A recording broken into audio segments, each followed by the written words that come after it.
Hey everybody, welcome to the channel. Hey guys, we're your hosts, M and J, and today we're looking at issue 5 of Captain Marvel 2019. This is the last issue with the Nuclear Man storyline, and it was terribly unsatisfying. There was a lot of telling and not a lot of showing, and it was very confusing for a number of reasons. One of those reasons is that this issue, and also the previous issue, took place after issue 10 of Mr. and Mrs. X, and issue 4 of this series was released before issue 10 of that series. I don't know why they would choose to do that. Plus, there was no way to know that you really needed to read Mr. and Mrs. X in order to understand this book, which in my opinion isn't really fair. On top of that, there's a lot of story problems, so let's start the review. When we last left off this comic book, Rogue absorbed Carol's mind again, but this time let her take control of her body so they could both escape Nuclear Man's trap. But Nuclear Man reveals that he planted a bomb somewhere in the women's ranks. Apparently the mind control device he's using on Rogue only affects her specifically. That's why Carol doesn't seem to be affected by it. While Carol's trying to destroy the mind control device on Rogue, Nuclear Man is bragging about how he lured Rogue to the island by tricking her into thinking she was actually going to help Carol. It would have been nice to actually see this happen instead of just being told about it. He also taunts Carol about being absorbed by Rogue again, saying that both forms are appealing to him, so it's a win-win situation regardless, which is awkward since Rogue is married. Personally, I think it's a missed opportunity to not have Gambit involved in this drama, but that's just my opinion. Rogue and Carol end up back in their own bodies. Well, that was easy. I thought this was gonna be a much bigger deal than it was. But at least Rogue is back in control, and she gets to be an active part of the story. Carol says she needs to get back to her army so she can tell them about the new information she knows. She asks Rogue if she can keep Nuclear Man busy, and Rogue is happy to oblige. Carol meets up with the others and informs them about the bomb, so they can start looking for it. But Echo steps forward and says she already has an idea about where it could be. I know we've brought this up before, but Echo is deaf and needs to read lips in order to understand what's going on, unless they communicate with her through sign language. But Echo isn't in the panel where Carol is explaining all of this to the others. I guess she could have just been out of frame, but it would have been better to include her in that panel so there could have been more consistency through the art and storytelling. On top of that, in the next panel, Carol is barking orders at everyone, but she's facing away from everybody, including Echo, so Echo can't hear what's going on. I guess they wanted a cool group shot, but it's not consistent with what's going on in the story, and what Echo needs. Everyone jumps into action, and once again the art is pretty sloppy. What is Spider-Woman kicking? And Hazmat is just flying through the air, lunging forward with her gun. I don't see how that helps anything. Plus that gun looks like it could use two hands. Echo tells Carol she believes Sam is the bomb because he's the only thing that Nuclear Man has sent them. Maybe he was just led to believe he escaped on his own. It would have been nice to see that. She tells Carol that she's been watching Sam and that she believes something's wrong with him on a cellular level. I don't know how she can tell that. After getting distracted with Rogue, honestly, now is not the time. Carol asks Echo if she believes that Sam knows he's the bomb, and Echo says she doesn't think he knows anything about it. It's kind of awkward because they're looking up at Rogue, who's currently flailing in the sky because she's fighting Nuclear Man. She's fine. She can handle this. They're just nonchalantly talking about one of their friends being used as a weapon against them, putting all of their lives in danger. But Sam starts calling out to Carol in distress. His hands are glowing and he figures out that he himself is the bomb. Honestly, this whole twist feels pretty rushed and convenient. I think it would have made more sense if Sam just started glowing and then they figured out that he was the bomb that way, instead of having Maya just randomly figure it out. But Sam starts begging Carol to kill him, saying that if he did survive the explosion, he wouldn't be able to live with himself. But Carol insists that they'll find another way and calls Rogue over. Meanwhile, the other heroes are fighting the Metal Men, and these ones actually have people inside of them. It would have been nice to see them have a little more care, because they're just kind of firing willy-nilly. But they're also standing around having a conversation about what's going on. They speculate that not only is Sam the bomb, he's apparently also been draining their powers and powering the shield that's causing them to be stuck on the island, which I also believe is what's causing the weird time paradox. This is so weird that they're just standing around speculating about all of this, and it all just turns out to be true. Does this mean that Sam is like Rogue? How could he he not have known any of this? Wouldn't he have realized that he was absorbing powers? It seems like something you might notice. And if that is the case, how is it possible that he wasn't absorbing Carol's powers? It seems really specific. I guess this was all Nuclear Man's doing, but they never properly explain any of this. And we never see him doing any of this. We never see him experimenting on Sam. We never see him actually explain what's going on or how he was able to do any of this. It's just really weird and unsatisfying and makes no sense. The two gens then start talking about how they actually haven't minded not having their powers because their powers can sometimes get in the way of their lives. But they decide going back to the way things were is for the best. I don't mind this moment, I'm just not crazy about it happening in the middle of a battle where innocent people were shoved into robots and forced to fight. It just would have been nice if they had mentioned that there's people inside these robots and they have to be careful to not hurt anybody while they're trying to defend themselves. Meanwhile, Rogue comes over and starts absorbing the excess energy out of Sam as a way to defuse him. She ends up absorbing memories along with the energy, and we see some pretty interesting things. Most of it is just him on the island with Carol and the others, but we also see him taking a selfie with a woman and one of his childhood where Nuclear Man seems to be parenting him in a very loving way. This raises a lot of questions. How did Nuclear Man go from doting father to turning his son into a living weapon? Maybe this is some kind of implanted memory and everything was a lie. We don't actually know anything about Sam or Nuclear Man, and that was really a missed opportunity because this is actually an interesting conflict. Instead, the story we got was some one-note misogynist with absolutely no character depth and a lead character who was very bland and uninteresting.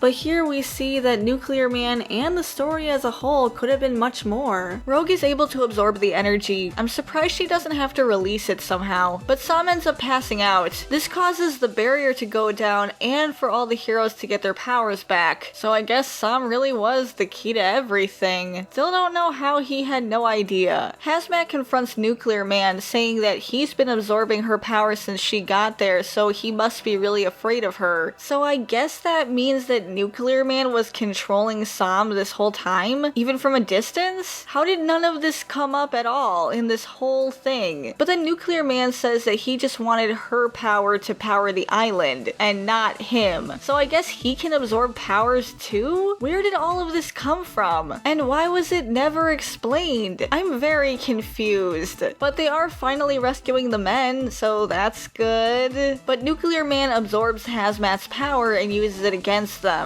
which is apparently something he can do. His blast wipes the field out, and he's about to do it again, so Rogue steps up to absorb the hit, giving Carol the chance to take him out. He also makes another ridiculous comment because he's not allowed to be anything but a one-dimensional misogynist, but Carol starts monologuing to herself about how she's always forced to hold back, but this time she's giving Nuclear Man everything. This scene kinda reminds us of Superman vs. Darkseid back in the Justice League cartoon, where Superman has a similar speech saying that he has a rare opportunity to cut loose. I think it says a lot that Superman gave his all to Darkseid while Carol is giving her all to Nuclear Man. He hardly seems like the most powerful villain out there. It's like they really want her to be Superman, but they should just let her be her own character instead of trying to imitate somebody else. We've seen this done before and much better, so it just ends up being distracting and uninteresting. The other heroes back Carol up and he's finally defeated, but he ends up teleporting away, and Sam gets dragged with him? So I guess Nuclear Man could control Sam? But doesn't that mean he could have just teleported him back whenever? Then why did he send the Metal Men after him? Maybe there is an explanation for all of this, but it wasn't in the book. This is such a confusing reading experience. Carol says that he was her responsibility, and then Echo tells her that she had a lot of responsibility, but that's mostly because they dumped her with all of it. They could have all been watching out for each other, but I don't think there was anything they could have necessarily done to stop him from being teleported away. What they need to do now is figure out where they teleported to and go rescue him. But instead they kind of just move on. Not very heroic of them, is it? It really sucks because Sam was honestly the best character and the only one that we actually got invested in throughout this whole story. This story honestly should have been from his perspective. He had a direct connection to the villain, he had a lot of things to hide and good reason to hide them. He wanted to do good, but he was afraid to be be truthful because he didn't want people to judge him. And then it turns out he was a weapon all along, showing absolute betrayal on his father's part. And we don't know why. We don't have answers to any of this, despite the fact that that would have been a much better story. What did Carol learn from any of this? How did she change and grow as a character? She didn't have any character arc. Now they're just going back to their daily lives, even though the job isn't done. The bad guy got away, he took one of their friends hostage, and they're not doing anything about it. Our heroes, everybody. But Rogue and Carol discuss everything that happened. Unfortunately, it kinda comes off like they're just using Rogue to praise Carol more. Rogue apologizes vehemently about letting Nuclear Man use her, even though it wasn't her fault. And she even goes as far as to say that if Carol hadn't been in her mind all those years ago, she might not have become a hero. Carol does say that Rogue is just really stubborn, so she would probably have gone down that path anyway, regardless of Carol's input. But I still think that they're not giving Rogue the credit she deserves. It feels like Rogue and Carol should be able to move past this by now. Rogue did come all this way just because she thought Carol needed her, and it wasn't her fault that she was used. But it feels like the writers want to keep this open so that in the future they can use these two characters to fight again for some kind of manufactured drama. I don't like this because they usually cast Rogue as the bad guy, and she deserves so much better than that. Then they spend about 2 pages just reuniting with their friends and going back to their normal lives. These pages could have been used better. Carol says that Nuclear Man might try this again, and he probably will, and his ability to displace time could be a real problem. Plus, who knows what he's doing to Sam, but she just complains about it. She doesn't actually do anything about it. Can't she get the Avengers together and maybe they could track where he teleported to or something? Then there could have been some big moment where Nuclear Man was all proud of himself because he thought he got away only to be met by all the Avengers. That could have been fun. And then Sam could have been rescued and he could have gotten a happy ending, but instead they just go back to their lives. I guess it doesn't matter. But really, I don't see why they couldn't have just captured him and had him go to jail. Does anyone really want to see him again? The villain getting away is a trope, but that's because villains are kind of fun to watch. It works with the Joker because the Joker is an entertaining character, and he's really good at what he does. But Nuclear Man is just so dull and uninteresting. Who wants to see more of that guy? But Carol goes home and explains about how life is so good after you've been in a dystopian nightmare for several weeks, despite the fact that one of her friends is still currently in a dystopian nightmare. But apparently, we aren't going to worry about that. But she opens the Daily Bugle to see the article that Ripley wrote about her. Ripley was kind of the catalyst for this whole event. She's the reason why Carol got dragged onto Roosevelt Island, but we honestly kind of forgot about her. She didn't really do anything throughout the series. The story she wrote doesn't seem to be very flattering, but some dark, mysterious figure seems to be happy about it. This mysterious person appears to be talking to the Kraken from the first issue, calling it pet, and saying that its work is already done and the captain has no idea. So I guess we're just gonna jump into some other storyline. It's really unsatisfying to jump into a new storyline when the previous storyline just kind of fell apart. But that was the comic.